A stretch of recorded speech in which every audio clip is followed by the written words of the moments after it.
If you think you're starting to get the hang of Sentry Age of Ashes and are ready to take your game to the next level, then this video might be for you.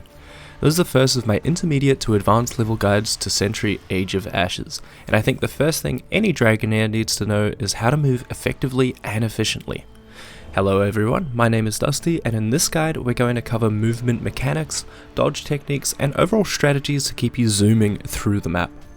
In my beginner's guide, I mentioned a couple of techniques that can improve your movement, so here I want to expand upon that and add in some new things to give you all some things to practice. But before we get into all of that, we need to first understand how the physics and the core mechanics work in Sentry. Our main tools for movement are the boost, the brake, your steering, and the map itself. The boost grants you extra speed and remains active as long as your wings are tucked to your side. So no need to constantly spam it unless you're traveling directly along an energy rift and replenishing that stamina right away. Now I know I might sound crazy, but gravity does indeed exist. You will move faster downwards than you will upwards. This also applies to your boost. If you use your boost in a slightly downwards arc, you'll go faster for longer. This is a simple yet effective technique when you're low on stamina and need to cover a large open area to reach the objective.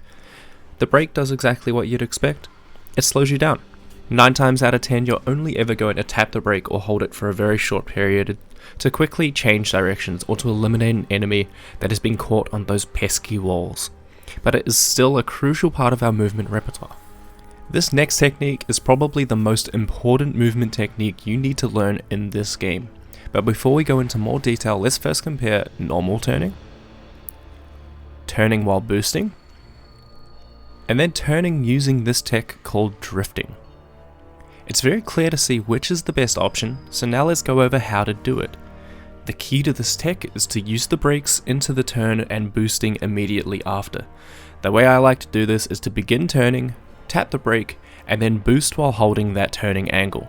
You can watch my key inputs here for the timings, but you can create variations on your turn angle and speed based on your brake inputs. Pressing the brake for slightly longer or tapping it before turning can alter the way this behaves, so try it out in the practice range and find out what's comfortable for you. Now that we know about drifting, it's time to talk about those walls that you keep flying into. Don't try to deny it, I've seen you all hitting them and we've all been there, okay?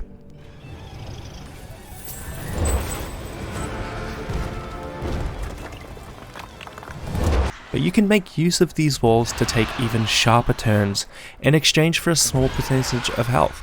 A lot of the time, taking a sliver of damage from the wall is better than taking a fireball or a bunch of Flamebreath. Combine a bump off the wall with the drifting technique to pull off some crazy maneuvers. Now the next time you hit a wall, you can claim it was a tactical decision and not just a faceplant. You're welcome.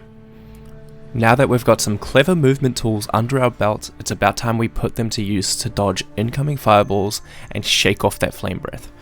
If you're out in the open with fireballs coming at you, if you have some stamina, dodging them is easy. When the fireballs are getting close, just quickly use the drifting tech to pull off a sharp turn and laugh as those fireballs fly past you. For maximum effectiveness, I like to dodge inwards towards the direction of the fireballs instead of away from them. The easiest way to dodge fireballs is to just run them into nearby objects, so make sure to put some cover between the incoming fireballs and yourself. When an enemy dragon is hot on your tail, shaking flame breath is difficult without good map knowledge and movement techniques. Even then, a good player can stay on you for a long time. Using those wall bounce turns might be the highest risk, highest reward method for evading the flame breath. If done correctly, you'll leave them in the dust instantly. If done incorrectly, you're going to get yourself killed very quickly. Try it yourself and see if it's worth it for you. Warning, this might get you killed if you're not used to it, please don't blame me. Beyond this, make sure to use the verticality and the map terrain to escape pursuers, whether it be nosedives, using air columns, or looping around structures. Clever use of these in conjunction with the mechanics mentioned today can make a huge difference in your ability to survive.